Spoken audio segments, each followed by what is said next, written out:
Muitas pessoas e até mesmo profissionais, infelizmente, ainda acreditam que diminuir as calorias da nossa alimentação é a resposta para nós emagrecermos. Porém, o grande problema dessa abordagem de diminuir calorias para emagrecer é que você está atacando o sintoma e não a causa do problema. Você estar consumindo mais calorias do que você gasta é apenas um sintoma de um problema ainda maior, que não está sendo tratado. Ficou interessado? Então vem comigo que eu vou explicar um pouco mais.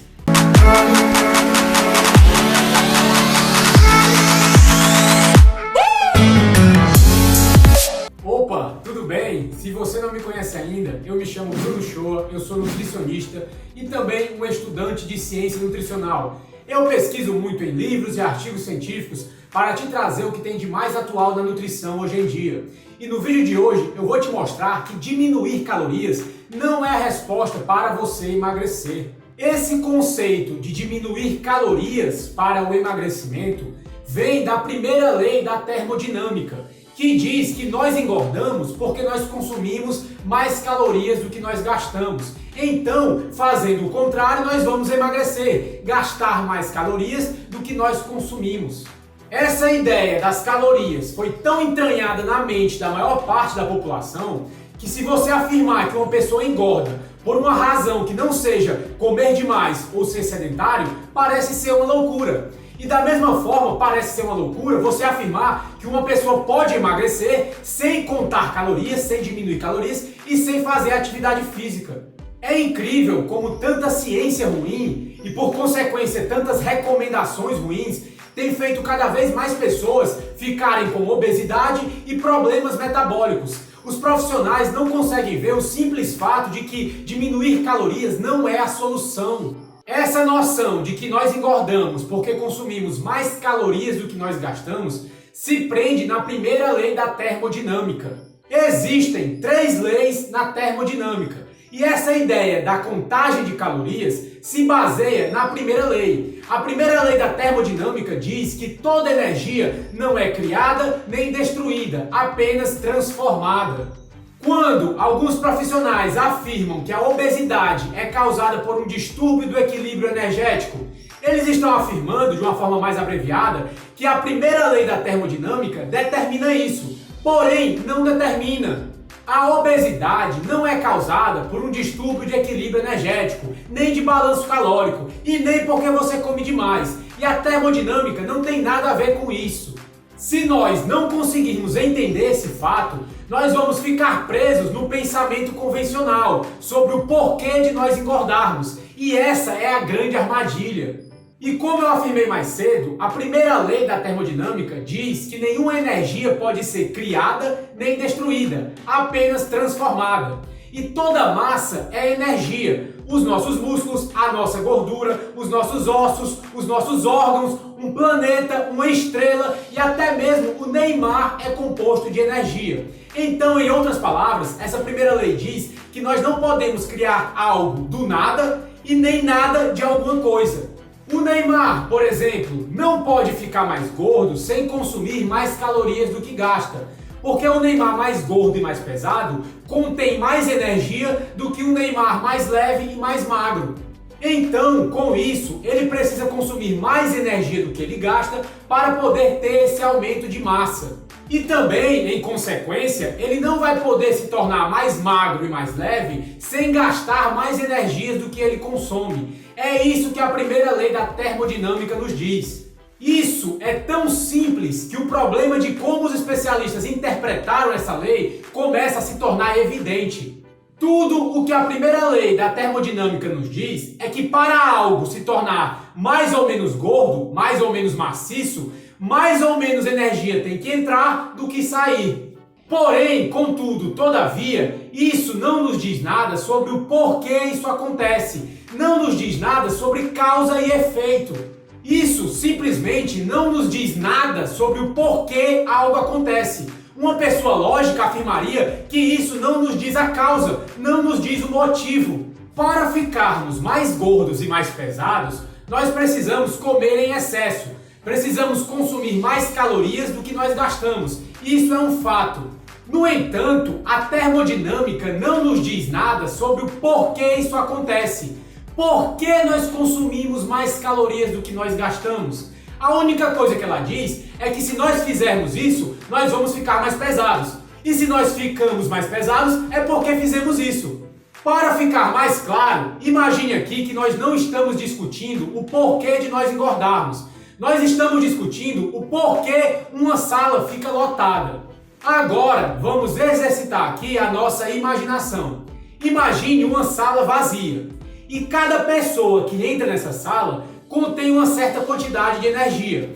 Então, uma sala com 2 pessoas tem menos energia que uma sala com 5 pessoas, que tem menos energia que uma sala com 10 pessoas. Então, quanto mais pessoas tem na sala, mais energia tem dentro dessa sala. O que nós queremos saber aqui é por que essa sala está lotada de pessoas, ou seja, está lotada de energia. Agora, imagina que você me fez essa pergunta: Bruno, por que essa sala está lotada de pessoas? E eu te respondo: bem, é porque entraram mais pessoas do que saíram. Você ia achar que eu estava sendo ignorante, né? É claro que entraram mais pessoas do que saíram.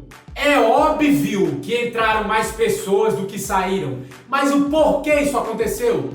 Eu falar que uma sala fica lotada porque entraram mais pessoas do que saíram é redundante, é idiota. É como se eu estivesse dizendo a mesma coisa de 2 maneiras diferentes. Portanto, é uma coisa sem sentido. Então, vamos voltar agora para a lógica da sabedoria convencional de por que nós engordamos. Eu quero esclarecer um ponto. Imagina que eu digo a seguinte coisa: escutem, essas salas que tem mais pessoas entrando do que saindo ficarão mais lotadas. Não tem como escapar das leis da termodinâmica. E você provavelmente ia me responder: sim, mas e daí? Pelo menos era o que eu esperaria que você respondesse. Porque até agora eu não te dei nenhuma informação causal, causa e efeito. Eu apenas repeti o óbvio. É lógico que uma sala que tem mais pessoas entrando do que saindo vai ficar mais lotada. Porém, por que isso acontece? Isso eu não entrei em detalhes. E é exatamente isso que acontece quando a termodinâmica é utilizada para concluir que nós comermos demais vai nos fazer engordar. A termodinâmica nos diz que para ficarmos mais gordos e mais pesados, mais energia tem que entrar do que sair. Então, comer em excesso significa que nós estamos consumindo mais energia do que gastando. Isso nos diz a mesma coisa de 2 maneiras diferentes. Nenhuma das 2 respostas nos diz o porquê disso acontecer. Por que nós consumimos mais energia do que nós gastamos? Por que nós comemos demais? Por que nós engordamos? Essa é a principal questão. Só mais um exemplo para ficar ainda mais claro. Imagina que uma pessoa está ficando careca. E eu te pergunto: nossa, por que ela está ficando careca? E você me responde: é porque mais cabelo está caindo do que está crescendo. Isso é óbvio que mais cabelo cai do que cresce, por isso ela está ficando careca. Mas você está apenas me respondendo a mesma coisa de 2 formas diferentes. Ela está careca porque mais cabelo está caindo do que está crescendo. E mais cabelo está caindo do que está crescendo porque ela está ficando careca. Porém, a causa disso acontecer não está sendo respondida. Quando nós conseguimos responder os porquês das questões, aí sim nós estamos falando das causas reais. A maioria dos nutricionistas e dos profissionais da saúde nos dizem que nós engordamos porque comemos demais ou então porque nós temos uma alimentação excessiva. Afirmando isso, eles estão cometendo um erro que os levaria a ser reprovado em uma prova de ciências do ensino médio. Eles estão pegando uma lei da natureza que não nos diz absolutamente nada sobre o porquê nós estamos engordando. É apenas um fenômeno que tem que acontecer para nós podermos engordar, que seria comer demais. E eles acham que isso já diz tudo que deveria ser dito. É a mesma coisa na analogia da sala. Eles estão nos dizendo que a sala está ficando lotada porque mais pessoas estão entrando do que saindo. Porém, isso não quer dizer o porquê da sala estar ficando lotada. É apenas um fenômeno que tem que acontecer para a sala poder ficar lotada. Para a sala poder ficar lotada, mais pessoas têm que entrar do que sair. Isso é óbvio. Mas por que as pessoas estão entrando e menos estão saindo? Será que está acontecendo alguma coisa que está fazendo com que as pessoas entrem nessa sala? E esse foi um erro comum no começo do século XX e se tornou a regra desde então. A obesidade é uma doença crônica, complexa e multifatorial, que começa a se desenvolver a partir da interação dos nossos genes com o meio ambiente. A nossa compreensão sobre como e por que a obesidade se desenvolve ainda é incompleto. Porém, nós já sabemos que ela envolve fatores físicos, genéticos, metabólicos, comportamentais e culturais, e não apenas contagem de calorias. Então, muito provavelmente, as respostas que nós procuramos estão justamente nesses fatores, principalmente os fisiológicos, metabólicos e genéticos. O que nós podemos ter certeza é que as leis da termodinâmica, mesmo sendo verdadeiras, não nos diz nada sobre o porquê de nós estarmos engordando e nem o porquê de nós estarmos consumindo mais calorias do que gastando nesse processo. Mas antes de mais nada, se você ainda não é inscrito nesse canal, se inscreva para sempre que saírem vídeos novos, você ficar sabendo. E também você pode estar me seguindo no meu Instagram, @brunoshoa.nutri. Lá eu dou dicas de alimentação e de como você pode emagrecer de uma forma mais rápida e mais fácil. E caso você queira um conhecimento ainda mais aprofundado, você pode seguir o meu grupo no Telegram. O nome do grupo é Nutrição Otimizada. Lá eu mando áudios de vez em quando sobre os assuntos mais atuais da nutrição hoje em dia. E outro pressuposto muito incorreto utilizado em cima das leis da termodinâmica é de que nós podemos ficar mais magros, curar o nosso problema com peso, gastando mais calorias do que nós consumimos, ou seja, simplesmente praticando mais atividade física. A ideia que eles colocam é que a energia que nós gastamos e a energia que nós consumimos tem pouca influência uma sobre a outra. Então você pode modificar uma delas e manter a outra inalterada. A ideia é de que nós podemos escolher comer menos ou até passar um pouco de fome, diminuindo a quantidade de calorias que nós consumimos. E isso não vai ter nenhum efeito sobre a quantidade de energia que nós gastamos no nosso dia.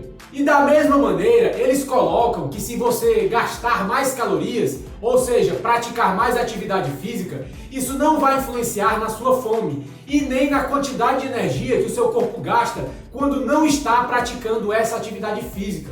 Nós, intuitivamente, sabemos que isso não é verdade e as pesquisas realizadas há mais de um século em animais e humanos confirmam isso. Pessoas que comem de menos ou passam fome em períodos de guerra, escassez de comida ou em experimentos científicos não só estão sempre com fome, como também elas se apresentam cada vez mais irritáveis e deprimidas, além do metabolismo dessas pessoas ficar mais lento e começar a gastar menos energia. Além do mais, a temperatura do corpo dessas pessoas tende a diminuir e elas começam a sentir frio o tempo todo. E em contrapartida, aumentar a atividade física aumenta a nossa fome. A prática de exercícios estimula o nosso apetite. E um exemplo disso é que lenhadores tendem a comer muito mais do que alfaiates, já que é uma profissão que exige muito mais esforço físico. E a atividade física também nos deixa muito cansados, exaustos. E em contrapartida, o nosso corpo começa a gastar menos energia quando a atividade física termina.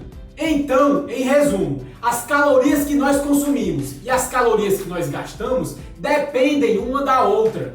Os matemáticos diriam que elas são variáveis dependentes, uma depende da outra, e não independentes, como é tratado por muitos nutricionistas e profissionais da área da saúde. Então, se você mexer em uma, vai afetar a outra diretamente. E dessa maneira, basta você alterar uma delas, que a outra também vai se alterar para poder compensar. Se você começar a gastar mais calorias, o seu corpo automaticamente vai querer consumir mais calorias para balancear isso. Portanto, a energia que nós gastamos dia a dia e semana a semana vai determinar o quanto nós vamos consumir. E em contrapartida, a energia que nós consumimos para liberar para as células vai determinar o quanto nós vamos gastar. E com isso, você pode ver que a caloria que nós consumimos e a caloria que nós gastamos estão intimamente relacionadas. E quem diz alguma coisa diferente está tratando o nosso corpo, que é um organismo vivo extremamente complexo, como se fosse um simples sistema mecânico. Em 2007, Jeffrey Fleer, reitor da Faculdade de Medicina da Universidade de Harvard, e Teres Baratus Fleer, sua esposa e colega em pesquisas sobre obesidade, publicaram um artigo na Scientific American chamado What Fuels Fat? O que abastece a gordura? Neste artigo, eles descrevem a relação íntima entre o apetite e o gasto de energia. Eles deixam claro que estas não são variáveis que simplesmente um indivíduo pode decidir alterar com o intuito de perder gordura corporal. Os autores do artigo citam: um animal cujo alimento é restringido de uma hora para outra tende a reduzir seu gasto de energia, tornando-se menos ativo e desacelerando o uso de energia nas células, limitando assim a perda de peso. Também sente mais fome, de modo que quando a restrição termina, comerá mais do que de costume, até que o peso anterior seja alcançado. O que os autores do artigo conseguiram nos explicar com apenas 2 frases é que essas recomendações que nós recebemos há anos, que parecem ser óbvias, como comer menos, não funcionam com animais. Quando nós restringimos a quantidade de comida que um animal pode consumir, ele não só começa a sentir mais fome, como o corpo dele começa a gastar menos energia. A taxa metabólica desse animal desacelera e as células dele começam a queimar menos energia, porque tem menos energia para poder ser queimada. E quando esse animal tem a oportunidade de comer o quanto ele quiser de novo, ele ganha todo o peso que ele perdeu. E a mesma coisa acontece com nós, humanos. Então, essas recomendações de você comer menos ou praticar mais atividade física não é a solução para você emagrecer definitivamente. Essas recomendações podem até ter um efeito a curto prazo, porém nada que dure mais do que alguns meses ou um ano. Com o tempo, o nosso corpo compensa. E caso você tenha interesse em emagrecer de uma forma correta, que dure para sempre, eu vou deixar aqui na descrição o link de 2 vídeos onde eu mostro a base de uma alimentação que pode te ajudar a emagrecer de uma forma mais rápida, mais fácil e definitivamente. Bem pessoal, mas por enquanto é isso, eu vou ficando por aqui. Eu espero que esse vídeo tenha te ajudado de alguma forma, tenha aberto os seus olhos para essa ideia das calorias, contagem de caloria, diminuir caloria, gastar mais calorias, que são ideias que ainda estão jogadas aí para a população e muita gente ainda acredita. E caso você tenha gostado do vídeo ou ele tenha te ajudado de alguma forma, você pode deixar o like, que já me ajuda demais para essa informação estar chegando no maior número de pessoas possíveis. E também você pode estar compartilhando esse vídeo com algum amigo ou amiga sua que ainda está preso nessa ideia de diminuir calorias ou então gastar mais calorias sem modificar a alimentação, coisa que não vai funcionar a longo prazo. Mas por enquanto é isso, eu vou ficando por aqui, a gente se vê no próximo vídeo, um abraço e tchau!